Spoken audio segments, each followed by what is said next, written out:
Halo sahabatku yang dikasih di dalam Tuhan, jumpa lagi bersama saya Jonsung, Jesus my Savior.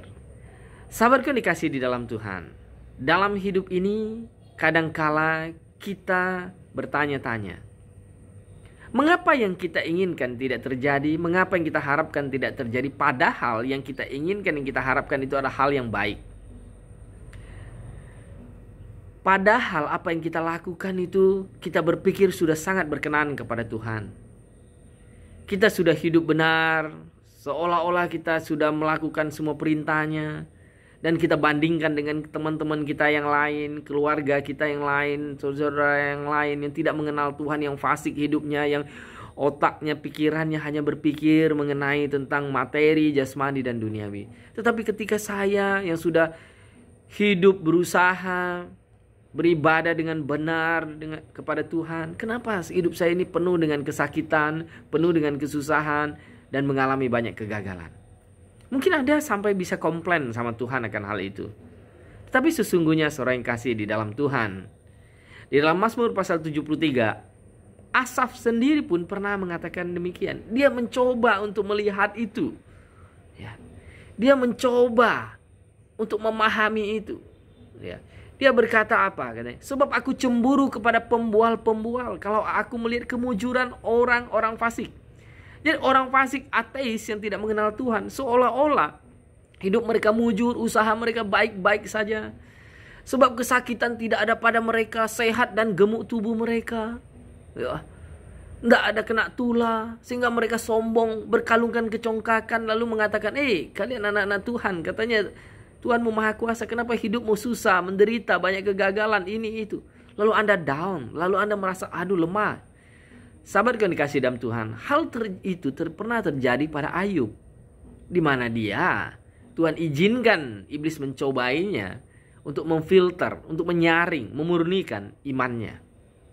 Akhirnya ketahuan, sahabat-sahabatnya yang dulunya mendekatinya karena dia memiliki segalanya, berusaha menjauh daripadanya.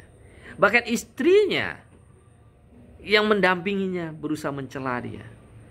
Sahabatku yang dikasih di dalam Tuhan, namun apa yang terjadi pada hari depannya? Tuhan pulihkan, Tuhan beri kekuatan, Tuhan gantikan semua yang pernah diambil daripadanya.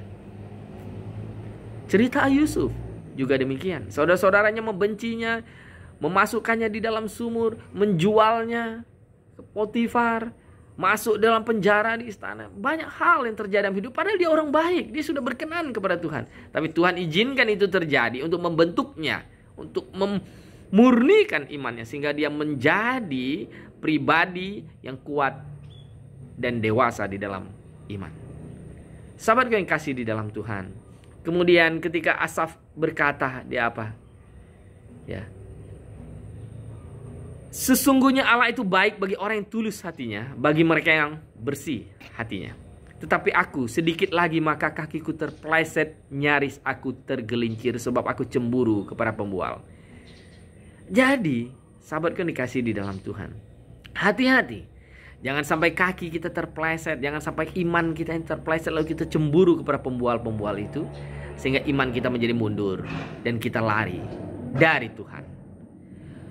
Tuhan sudah berjanji bahwa Dia akan menyertai kita. Dia akan memberi kekuatan kepada kita untuk menghadapi segala pencobaan dan menghiburkan kita dengan kasih-Nya yang besar. Bahwa Allah itu baik. Dia sungguh baik. Kita tidak tahu masa depan, tapi Tuhan tahu masa depan. Kita berpikir finishlah kita di saat ini, padahal Tuhan sudah menyediakan hal-hal yang indah di masa depan. Yang paling penting adalah Tuhan telah berjanji akan menyediakan rumah bagi kita di sorga nanti. Barang siapa percaya kepadanya akan beroleh hidup yang kekal. Aku pergi ke rumah Bapakku untuk menyediakan tempat bagimu, supaya tempat di mana aku berada, kamu pun berada. Tuhan Yesus berjanji, bukankah begitu baik? Apakah gunanya manusia memiliki seluruh dunia ini tetapi kehilangan nyawanya? Tidak ada guna. Sahabatku yang kasih dalam Tuhan, hati-hati, jangan sampai Anda tergelincir.